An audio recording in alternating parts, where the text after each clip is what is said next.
Buti na lamang po mga minamahal ay kumilos itong si General Romeo Browner at papalitan po ang iilang mga hudas na security guard ni Vice President Sara Duterte ng mga bagong AFP personnel. Alam nyo ba kung bakit mga minamahal? Kasi tingnan nyo tong balitang to Yan. Dapat lang talagang palitan ang kanyang mga security. Oo, dahil alam natin at naamoy natin na mayroong pinaplanong maantot itong sila Sara Duterte. Ano yung nakalagay dyan sa balita? Nakikita nyo naman, no? Sabi dyan, kaya ayaw umalis, Sara Duterte reportedly plan assassination attempt inside Batasan. You know naman, mga minamahal, na itong si Sara Duterte ay sinamahan. Diba? Sinamahan niya si Zuleika Lopez doon sa detention room kung saan nakadetain sa House of Representatives itong si Zuleika Lopez. Sinamahan ni Vice President Sara Duterte. And kinabukasan, nag-request siya ng jogging. So ngayon, mayroong nakapansin. According to the inside sources of Politico News, itong si Sara Duterte, napapabalitaan, nag-walkie-walkie. Nag-walk-walk doon sa Batasan. So, ang goal pala noon mga minamahal is yung assassination attempt. Peking assassination attempt. Sa madaling sabi, Donald Trump yung atake. Ganon yung gustong mangyari ni Vice President Sara Duterte, mga minamahal. Yung magpepeke ng assassination plot para makakuha ng simpatsya sa mamamayang Pilipino. Wala Gawain na talaga nila yan mga minamahal ang kumuha ng simpatya sa taong bayan, sa mamamayang Pilipino, lalo pat ngayon, grabe bumulusok yung issue ni Sara Duterte patungkol sa confidential funds na in the first place, napakasimple lang naman. Kung meron ka talagang may sasagot, hindi mo na kailangan takasan yan. Sino si Mary Grace Piatos? O sino si Cocoy Villamin? O bakit 4 na beses na withdraw yung 125 million na hindi alam kung saan napunta? Kung meron ka naman talagang isasagot at kung alam mong malinis ka, wala kang malya na tinatago sa sarili mo, kaya mong harapin at kaya mong sagutin ang lahat ng yan ng walang pakundanga. Diba? Napakadali lang. Kaso itong si Sara Duterte, masyadong mapagmataas. Ang taas nga ng pride to the point na gusto niya pa ata ang mag-sorry yung presidente. Ayaw niyang makipagbati mga minamahal sa administrasyon. In the first place, siya naman tong nangaaway. Diba? Paano makikipagbati sa'yo ang administrasyon na in the first place, ikaw yung nangaaway? Imagine nyo yun, mga minamahal. Angas. So, buti na lang talaga, hindi pinayagan itong si Sara Duterte na mag-jogging dyan sa Batasan. Kasi baka malay mo, yung plano nila na isa katuparan, kasi total, lagi niya pinapalabas na hindi, gusto kong ipapatay ni House Speaker Martin Romualdez. So para may isa katuparan yun, kailangan may bumaril sa kanya. Pero hindi yung tama na yung isa-shot siya mga minamahal na papatayin talaga siya. Kung baga magpapadaplis lang, katulad ng kay Donald Trump. Diba? Posibleng ganon. Masyadong mahilig sa drama itong si Sara Duterte, no? Alright, so ngayon, ito yung balita. Ilang security escort ni Vice President Sara Duterte, mga minamahal, ay papalitan po ng bagong AFP at PNP personnel. Yan po yung sabi ni Romeo, ni Marbil. Alright, panoodin natin itong balitang to. Magandang gabi, Ivan. Ilan itong military personnel na miyembro ng Security and Protection Group ni Vice President Sara Duterte ang ire-recall o ine-recall ng AFP? Magandang gabi sa June. Walang eksaktong bilang na binigay ang AFP patungkol nga dito sa mga... Ayaw nga pala. Bakit na-involve yung mga security dito ni Sara Duterte? Hindi ko pa pala sa inyo na ipaliwanag, no? Kasi mga minamahal, wala naman po talagang nagtatangka sa buhay ni Sara. Guni-guni niya lang yun. So, ang pwede po talagang bumaril sa kanya, walang iba kundi yung mga security guard niya. Yun. Walang ibang pwedeng bumaril sa kanya kundi yung mga trusted na security guard niya din mismo. Yung mga kasamahan niya. Para maging successful yung peking assassination plot nila para masira yung reputation ni House Speaker Martin Romualdez and also the government. Gets nyo, mga minamahal? Kaya tama lang natanggalin yung mga security personnel ni Sara Duterte at palitan ng bago. Diba? Hindi sa para magkaroon ng espiya doon sa kabila, para mabigyan ng sapat at totoong proteksyon itong si Sara Duterte na hindi gumawa ng katarantaduhan.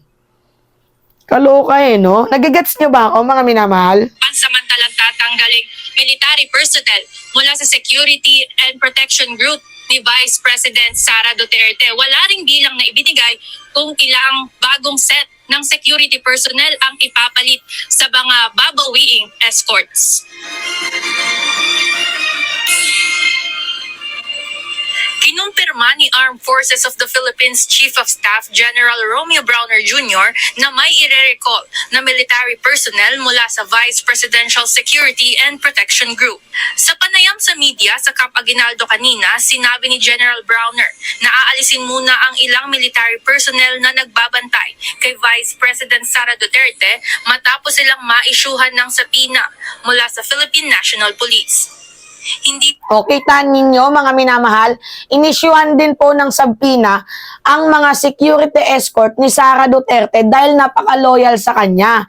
Hindi na marunong sumunod sa protocols, hindi na marunong sumunod sa batas, sumusunod sa utos ni Sara Duterte. Kaya na-isyuhan ng sabpina. Pasensya na sa manok namin Kaya na-isyuhan ng sabpina. So that kailangan na talagang tanggalin yung mga security personnel niya kasi hindi na po yan loyal. Hindi na loyal yung mga taong yan sa taong bayan, kundi yung loyalty nila dito kay Sara Duterte, which is mali, di ba?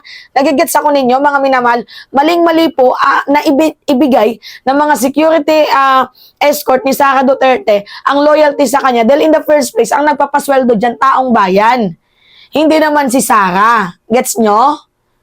Alright, continue. sinabi ng AFP chief kung ilang military personnel ang babawiin mula sa VP Security Group at kung para saan ang sapina mula sa PNP.